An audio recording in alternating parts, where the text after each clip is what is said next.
Good afternoon. Thank you for attending.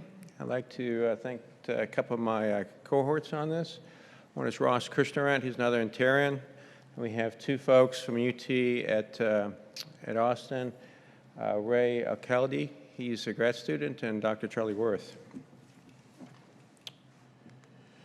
Well, the topics we're going to cover is really what is recoverability with respect to an ASR project, how we can calculate it, and give a couple of examples of it.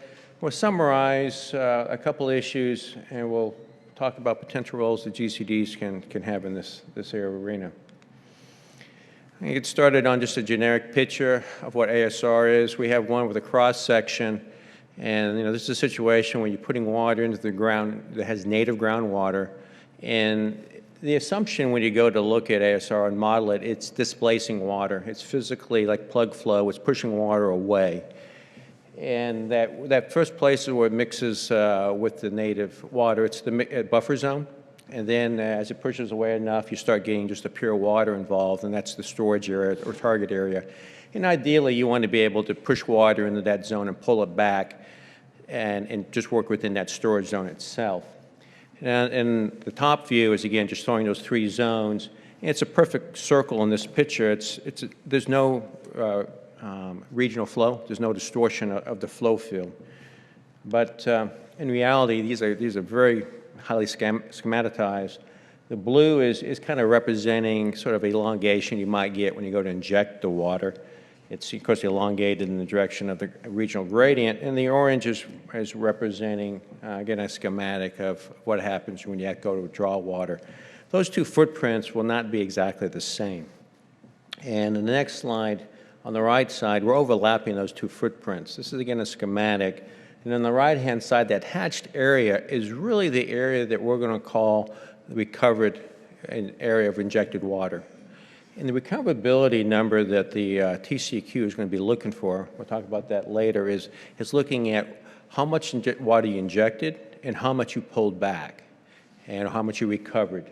And that's what you're going to be getting when you get applied for. That's the number you're looking for, the recoverability. So if you're injecting 100 acre-feet and you're pulling back 80 of that recovered, your recoverability would be 80%. And one of the areas we're going to be interested in is, well, what kind of happens to that lost injected water and if that's important or not. So again, with the authorization, it's pretty explicit. It comes out of the application you apply for. This is not an enhanced recharge project where there's a water balance. You put water in and you get some credit for it. It's pretty specific on saying you're injecting water, you're storing it, and you're pulling out that same water. Now, obviously, it can't be molecule by molecule, but the intent is that you really are not allowing a lot of this water to go off-site. And it also tells you, in the second, what I've underlined is that it is not, again, volume from volume. It's not for a volume calculation. It is actually that injected water calculation you have to do. And part of the application is this demonstration of recoverability. And you actually have to go in and determine what your operation, what kind of losses you have in both injected water and what kind of loss you'll have in native groundwater. So this is kind of reverse. Instead of telling you got to calculate what you recover, they tell you what you have, what you lose. But it's the same process, and typically it's going to involve some type of modeling. And if you don't have modeling data enough to generate that, they're going to encourage you to get an experimental permit to go out and try to get some more data. But in the end, as we all have to in groundwater to some degree, rely on these models to some degree. And there's a couple of models out there, types of models, and we'll break them down into two general categories. One's the analytical models. Those have complex equations, but they're really easy to solve once someone else has solved them for you. You put uniform properties in it. It's designed to have very simple aquifers, very simple boundary conditions. But they're quick to run. It's like a Tice equation, and they give you exact solutions. So they're pretty nice to have available, to always to do some scoping calculations and to check what you think might happen. Then the next is these numerical models, which are much more advanced. They have grid cells. You've heard that MODFLOW GAMS. It's the same nature where you can start building in some spatial variability in the properties to see what the sensitivity is to that. And more importantly, you probably could start putting in pumping impacts. Two of the cohorts that we had colleagues working on this are from UT. They're working on a program with TCEQ to help build a guidance document to help folks go through this application process. And one of the aspects they're working with the grad students doing the work, he's developing a 2D model. It's website enabled. It'd be out probably another month. And this, it's a pretty nicely laid out sheet where you can actually put in the different parameters. These are, the aquifer properties, the thickness, the permeability of it, what type of pumping injection you want to have, what type of delay you might want to have in it. And on the bottom right here in this corner, this is pumping rate after when you start to pump, then it calculates recoverability for you. But that's, we were involved to some degree, working back and forth with this model, and what we were working primarily with was doing a little bit of numerical modeling for them. And we're going through the process where we use two models that are linked together. MODFLOW model, which you've heard occasionally about. It's a numerical model. It could be in 2 dimensions, and where you look at things vertically averaged, and you're just looking at an aerial shot, or 3D. That produces a flow field that gives velocities, and you feed that into a model called MODPATH 3D, and it traces particles through the velocity field, much like you would be a dye or when you put rubber ducks into a river. You're just kind of tracking along that velocity field how that would happen. And I'll walk you through a little bit on these numerical modeling. There's 3 steps we have to pick. And what we're showing here is a very simplified uniform flow field. On the left is the uniform water. These are lines of water contours. Red's high flow, and it's flowing down to the blue lines, which are the low water levels.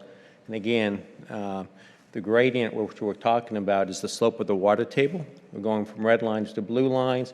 It's pretty uniform. Next line over, next slide, figure over, we're putting a well in the middle. The injection wells, that's going to be the high point where the red lines are. It's flowing more or less radially outwards, but it's distorted because there's a regional flow field. And then we cut that off, and we're going to then start pumping. Now the well field is where the low water levels are, and the gradients get reversed and water starts coming in. And again, these are just 2D models, so we're assuming everything is uniform and then vertical. And the next step you do with MODFLOW is you generate the velocity vector. So these are the same 3 cases. The left is just the ambient flow field. It's going to be very homogeneous for right now. We're just doing hypothetical modeling, doing some sensitivity analysis. In the middle one, you can see the bending of the flow fields that are flowing away from the well in the middle, and the last, the reverse. And the last step that we have is actually putting particles in, and we're just, those little colored dots represent particles, and they're just following the flow field. And so now we're going to show sort of a result of what the type of simulations we're looking for to get the results. These are just an aerial shot. There's no pumping. These are constant uniform aquifers like you would do for an analytical model. We were using this to kind of test our technique. The black dot in the middle is an ASR well, and we're going to inject water for for 12 months, about 100 GPM. We'll inject water for 11 months, 100 GPM, and pull it all out in one month. And the little blue dots you'll see coming up is sort of these particles moving. Then in 11 months, they'll all start jumping back, and we'll look at the recovery at the end. Okay, and you can see on the left-hand side, it's a little distorted because that's a higher gradient. That's a 1 foot, 0.01 gradient. And on the other, it's 1,000, which is more typical. And at the end of this very simple analysis, we have a recovery rate of about 87% on the higher gradient, and about 99, 98%. The blue is the water that is not captured. That's the injected water that will be moving, and that could be of concern, especially if it's a very different water quality. So these are the type of runs that we'd run, and these are the type of simple scenarios this analytical model was developed to solve. So we go through, and as part of the steps of any model. You want to check to make sure where your assumptions and everything's working. You do a simple case and check it. We ran a couple of these. This is just one base case. We're just running these situations for about a year. The conductivity here is about 20 feet per day for the sands. And this is part of the program. On the right-hand side are a bunch of simulations for different cases, the base cases in bold for what we did. We looked at different delays, different gradients, and that the two models really compared within about 0.1%, which is they won't compare it directly because one is the numerical model is a little more transient, has a little different simulations, but it's pretty good. And so what the analytical model can't do, which may be a concern, is do pumping impacts. And this is when things get kind of interesting when you start looking at, in the real world, there's pumping wells around. And when you run an ASR, they always kind of wonder, someone's going to put a well in my well field to get my water. Well, as it turns out, this really is going to be a concern, so I'm going to do a simulation. It's the same parameters we saw before. We put a well about 2,200 feet away. And one case on the left, it's pumping for 100 GPM. On the right, it's over about 1,000 GPM. And we're going to run this out for 2 years. And you'll see it's again, this is the low gradient run. It's about 1 foot per 1,000. This is very typical, if not a little low. And what you end up with on the right-hand side with that 100 GPM well, you're down to 94. It dropped a little bit, but not much. But on the right, you can see that little bit of, well, I guess it's a good bit of pumping, but it's not uncommon to have wells 500 or 1,000 GPM. It stretched that whole amount, and the recovery dropped down to 57%. And we've gone through and looked at just simple cases. This is just one well. This is not when you have a couple. If you get a couple, it even gets worse. The case we just been looking at is the case in the yellow. What I've done is the X is the injection well, and again, we put wells, existing wells at different distances down gradient. When there's no well, we get a recovery of 99%. That's over the far left-hand side, and there's all kinds of numbers in it. I just ran a case in the middle for the 57%, which is the ASR well, in another well 2,000 feet away. That's not uncommon to have something like that exist. And the point is, it starts to drop off quite a bit. This is a factor to be considered, and that's really the only point I want to make on this one. And this is for a 1-year cycle. This is about as fast as you're going to do an ASR, is put it in and dry it out the same year. You take another extreme, go to a 10-year cycle. Again, they said idealized. Those numbers drop really quickly. They're down to 22% for the case I just ran, and 38% even.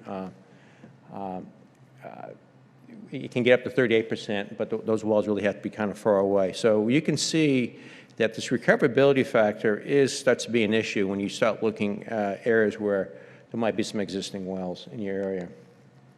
And this is just an application. We've done a couple of works for GCDs. This happens to be one for Post Oak, Savannah.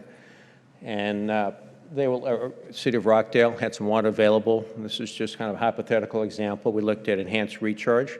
We also looked at aquifer and storage and recovery. We took the GAM, we took all the modeling in it, took actually a DFC run in it, and we looked at where the water treatment plant was, figured we probably average about 288 gallons per minute to put in, just kind of see what we would be looking at to help idea developing rules, what type of monitoring might be necessary. The first slide is we didn't do anything. We're just saying, what does it take for water to travel naturally between this and wherever it would end up? It did turn out there was a pumping well in the model already, about 3,200 feet away. And there's some trains involved. The left-hand sides of the water tables that you would see. You can see there's a little bit of, you can see the pumping well. It's averaging about 600 GPM. It is capturing some water. But you got 50, it takes about 50 years to get there. Those lines are color-coded. Red means it's taken 10 years for water to move that, and gets to the blue, it's 50 years. Then we just said, hey, let's just go in and just look at an enhanced recharge. No recovery. Look at maybe developing credits for people trying to, you want people to put water into the aquifer.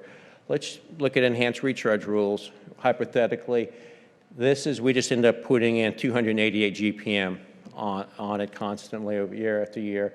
And the travel times, as you expect, dropped a little bit, 25 to 50 years, covered a large area. You get an idea of what the sensitivity with this water would be, what the residence time would be, depending, and it kind of helps you know what kind of quality you can put in and what you can count on for the aquifer to clean up.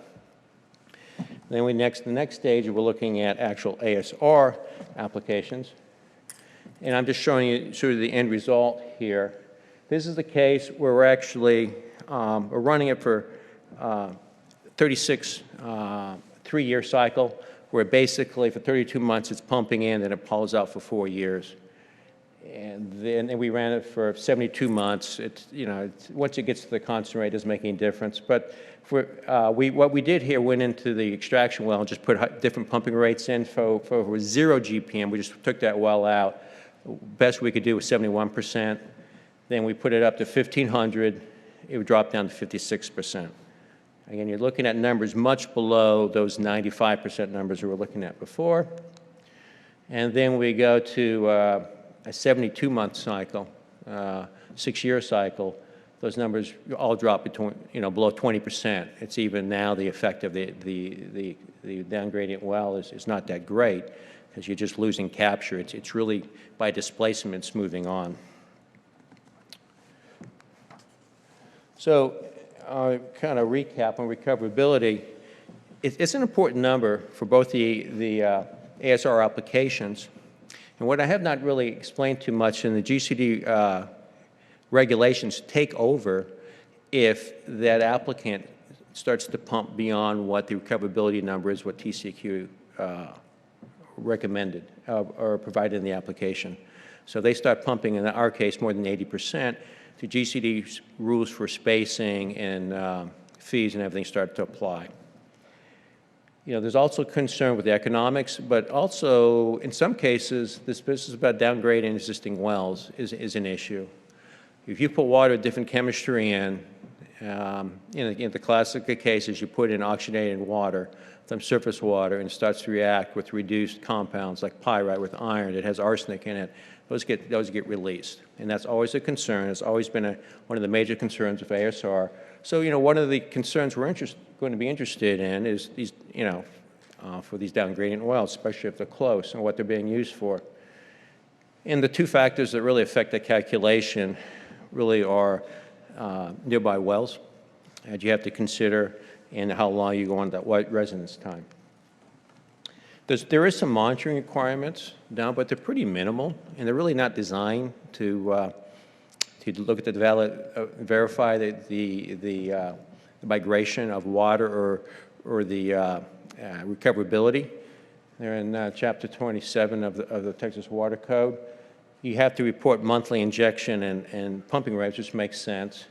And you have to do water quality once a year. I'm not too sure exactly what you measure, but there's no requirement for monitoring wells. There's no requirement, as I see it, for water levels. So there's not a whole lot of GCD can work with or anyone to actually validate what's going on with this water.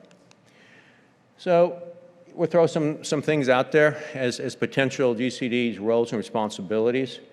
You're at the magical spot of trying to balance. You want to promote it, but you also want to protect. And this doesn't change for anything else. That's the job you're going to have to do, is the balancing. And certainly in some cases, we all want water to go into the aquifer. We can do it. So you may be having to look at maybe some type of credits. It might be considered to augment maybe some low calculations of recoverability because of existing wells, as long as you feel that's going to be a safe thing to do. Well spacings, maybe you give them a little more leeway because these wells, after these wells go in and they establish themselves, someone could still come in pretty close and really and still be within well spacing limits and really distort that recoverability, knock it down really low. And of course, you could have the ability of some type of conjunctive permit. And a protection, there's quite a bit. I mean, there's probably some need for really some enhanced monitoring for water quality, water levels, and actually looking at migration of water. And for estimates, you got to look at change of water levels. What you're all concerned about is someone taking a long time to put water in and trying to take it out in a short period of time. There's, in some cases, maybe there's a chance for even subsidence depending on what they do, but there's certainly impacts for productivity of certain wells. So, might be some ideas to limit rates of withdrawals if you can to some degree. I mean, I'm sure folks, everyone wants this to work, but we want to make sure it's done in a protective manner. And of course, you get still the idea of looking for migration off-site. If you guys are interested, Ray would probably love to get a phone call. He's the guy programming. He's a mushroom. He's in there programming. Good guy, but they're the one responsible. Their program should be out in another month or so, or him or Charlie. So I have no more to say. I'd be glad to take any questions.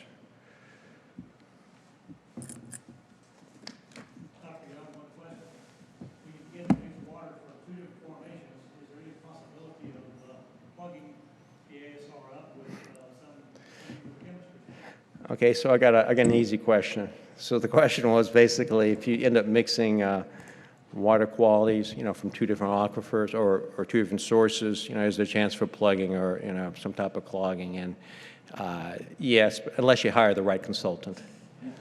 So, there are certain, we're qualified to do those calculations. I don't know if anybody else here is, but we can do them.